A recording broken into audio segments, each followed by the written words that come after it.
Good morning, fellow people out there. Thank you for joining. And today we are going to be looking at, is the Pope black? Is Pope Leo XIV black?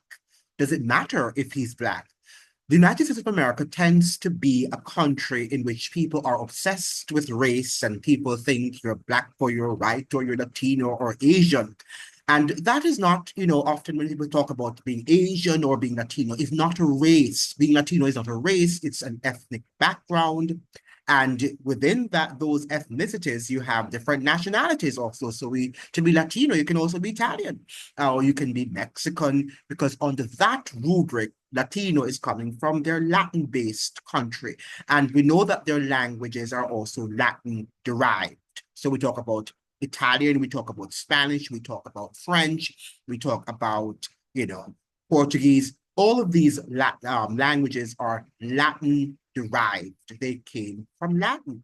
So when we say Latino, that is what we're giving the impression that the word Latino can refer to anyone that speaks a Latin-based language and is from a Latin-based culture, which it would suit the Italians to be a part of, the French, the Portuguese, the Brazilians. But because of the United States and its very visceral approach to the teaching of culture and language and nationalities, and because they want to put people into boxes, calling them black or white or Latino, then it suits the United States to have these people be put into boxes. And I don't want them to box me. I tell them that, I am neither black nor whatever they think I am, or maybe I'm all of what you're suggesting. But I'm not a person who is going to be boxed and to be cornered into a room. Now, I'm happy with that said. Having said the above, I am happy that the Politico this morning, the political newspaper coming out of the United States, brought an article, and the question is, does it matter if the Pope is black? And that is Pope Leo the 14th, right? Whether or not he's black, the Cardinal Prevost, right? That is his name.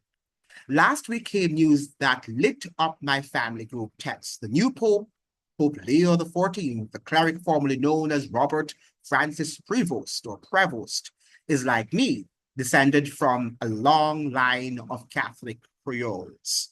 It is a distinctly American and yet also distinctly Caribbean ethnicity rooted in the complexities of slavery, pre-Louisiana Purchase colonialism, language, music, food, and religion. We're a minority within a minority, African American, yes, but somehow other. And this whole matter of being a minority. How are you a minority within a country?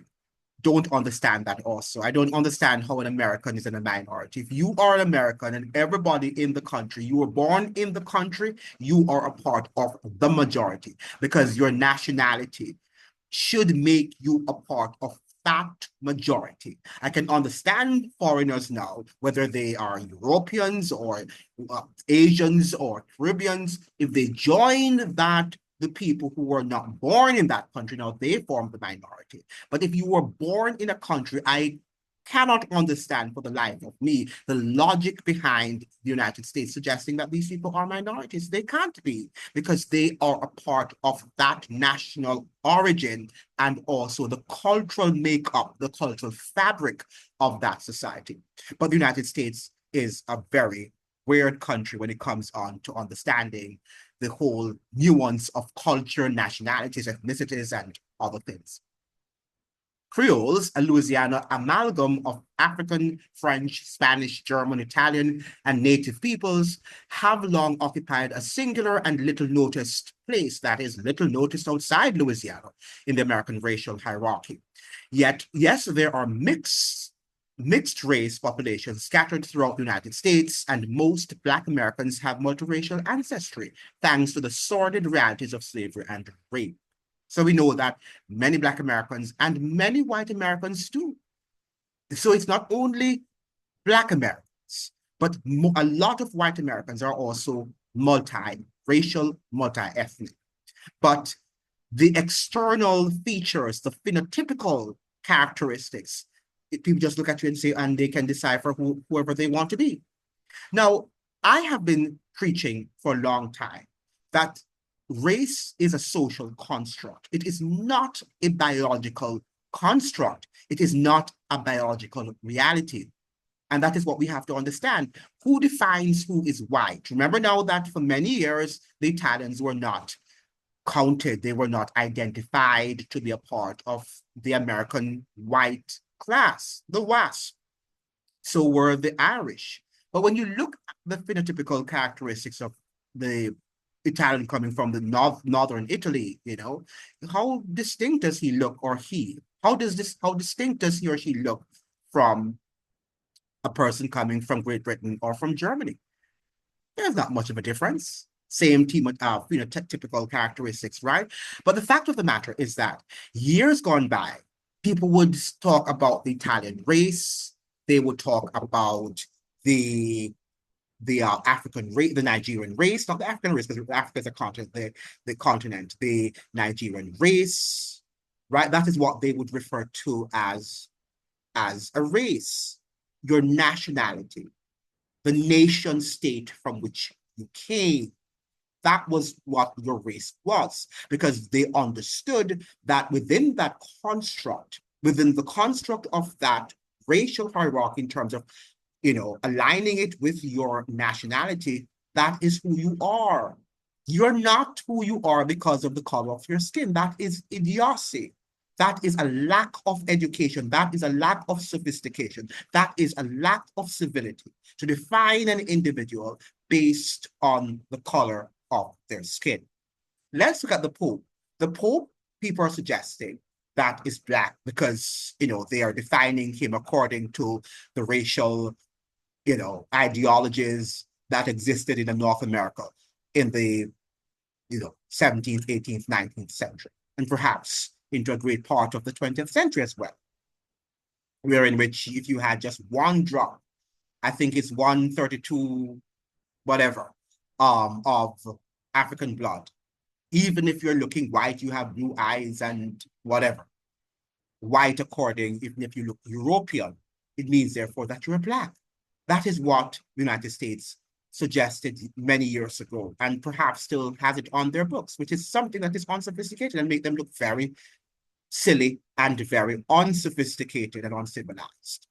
But they still have it. And so they're now thinking that because Pope Leo the 14th on his mother's side hailed from Louisiana. And if we study the history of Louisiana, we understand a lot of the former Creoles coming from Saint-Domingue during the Haitian Revolution, many of them escaped and they went to Louisiana along with their slaves, and the slave masters went there and took their properties, their so-called properties, right? And they went there with them. And they have been there for years, right? And I understand that Pope Leo the 14th is a descendant of those Creoles that came from Haiti.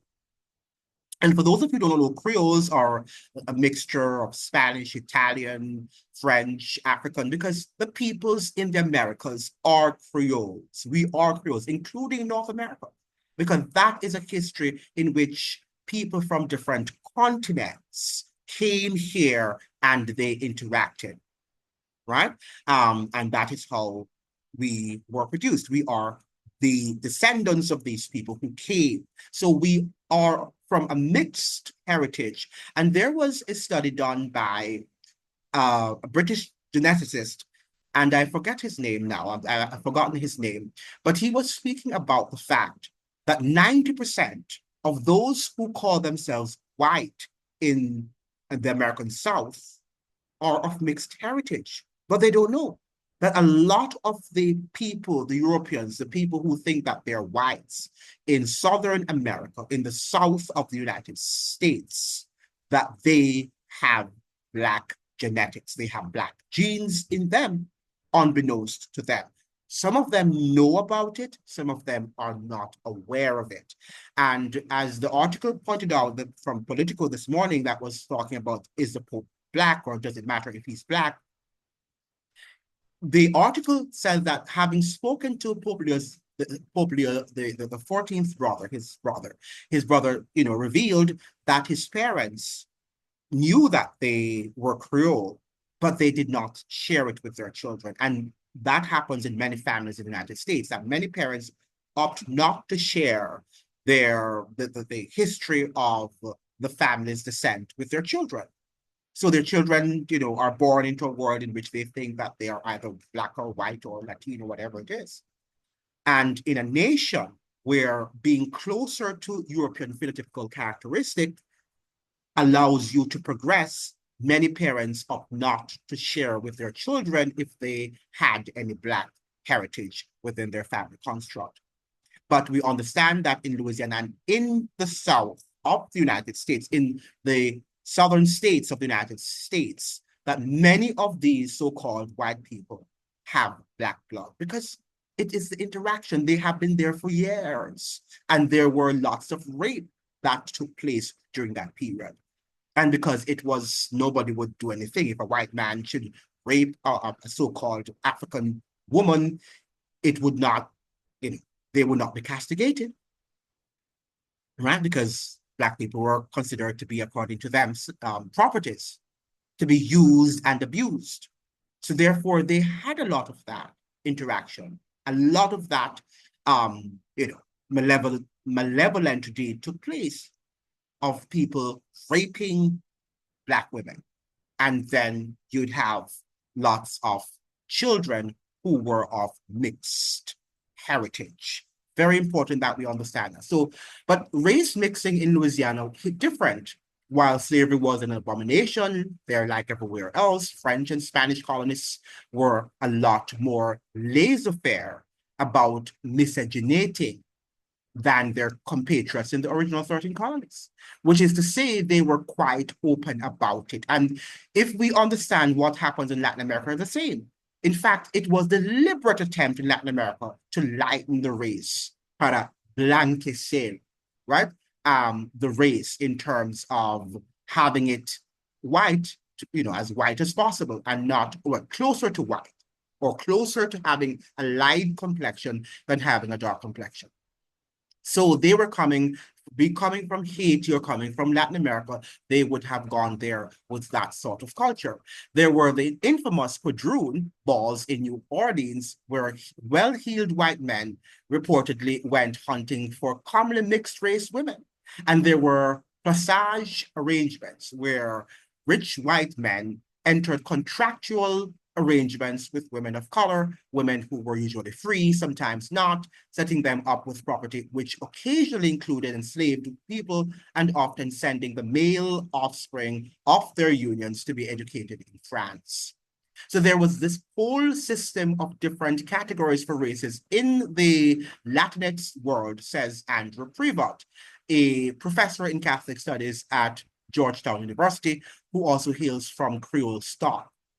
Because of that, he says, race mixing in Louisiana wasn't as stigmatized or shameful because it was allowed to happen. So we have this Pope who is of a mixed race heritage. I'm not going to say race, well, I said mixed race. He's of a mixed heritage, right? That is what I should say. And people are particular Americans are making a big deal out of it. But when Obama was in power, even Obama, though he looks phenotypically what, as Americans would say, Black, but culturally, Barack Obama is not Black because Obama was brought up closer to the white power structure. So culturally, he is what America deems to be white, because whiteness or Blackness is a social construct, is what you deem yourself. And individuals or human beings have the advantage, the freedom of saying who they are, defining who they are. They have that freedom to do so. So whether or not they want to identify with a certain ethnic group, with a certain national group, that is what it's all about. So we need to understand that. So Pope Leo the 14th might have African heritage, as they're suggesting here. And it seems like he does. But it doesn't mean, therefore, that he's going to rule as a Black man. And that's what we have to understand. Because he has grown up, he was brought up in the, aligning himself with whiteness and the white, so-called white power structure. And we must understand that he's now the head of a church that has a checkered past in terms of its treatment of people of African descent. In fact, we ought not to forget that the Roman Catholic Church was very instrumental in slavery and played a significant role in the peddling of human lives during slavery. And if you're reading too, and you see what trafficking and human trafficking and the trafficking even of children, which is a multi-billion-dollar industry, that the Vatican is very much involved in those peddling of human lives. Very important that we understand this information. So when we talk about the fact that Pope Leo XIV is Black or he's white, has nothing to do with anything, because the Roman Catholic Church does not think in terms of color. It thinks in terms of power. It has a power system. It's a hierarchical power system that it is going to unleash its, its tyrannical power on the world. Remember now that historically we also have had Black Pope. I'm understanding that we also had a former female Pope who was killed because I understand that she got pregnant. I don't know how true that is. So I won't say that that is in fact true. But my understanding that there was a female. Okay. So when we speak about the whole matter, the whole concept of Blackness, we've got to be careful, particularly people who are in those positions of power. Oftentimes, the fact that they enter such powerful positions, they're not there to defend the interests of what people deem to be Blackness. And oftentimes, so we limit Blackness to people of working class, and we don't talk about the Black middle class and those who are also aligned with the power structure. Obama was and is aligned with the power structure. So there's no way that he's going to will ever defend the interests of what we call Black Americans or Black people around the world. He's not going to do that. In fact, I understand. And if you speak to this Black guy here, what's his name again? Forgot his name. But he suggested that Africa was actually built under Barack Hussein Obama. And that was the military arm of the United States controlling the continent. You have AFRICOM, you have CENTCOM, you have SOUTHCOM, and you also have NORTHCOM. And AFRICOM was constructed and developed in Africa by Obama to control the African continent. So the fact of the matter is that this Pope and the Pope of Rome is a powerful man. It's a powerful position, even more powerful than the United States presidency, because all roads lead to Rome. We have to understand that. People don't understand the power that is invested in the Roman Catholic papacy. They don't understand that. And if you don't understand that, I have been suggesting to you that you go and get a copy of the book, The Vatican in World Politics, and you will see the role, for example, that Pope played in Hitler's Germany and also in Mussolini's Italy. Read those sort of scenarios and compare what happened in Germany under Hitler and the Vatican Concordat to what is happening in the United States right now, particularly under President Trump and also his predecessor, former President Biden, the second Catholic president in the United States. And the whole matter of the fact that he's saying that he was linking, that President Biden was leading his policies to Catholic social teachings and social doctrines, which are inimical, which are the antithesis of the United States' fundamental principles as a Protestant nation. Right? But people don't understand. We don't read. And as a result of that, we listen to what the media, what we hear the herd say. We have to now educate ourselves. So whether or not the Pope is Black or he's white or he's yellow or he's pink will not change the world in any way.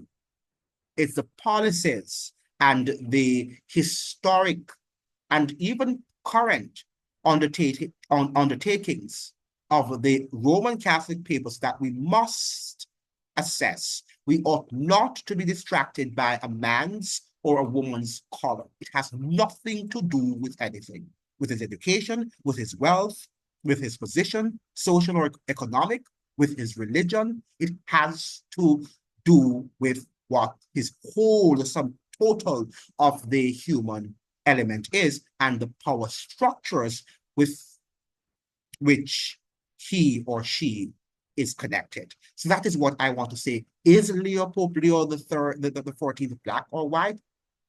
Very, very superficial question. Very childish.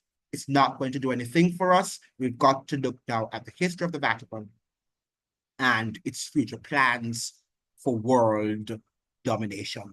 Thank you so much for joining. I hope that you'd like, share, and subscribe. Like the videos. The videos can be shared with as many people on the platform. All the best to you. See you in another one.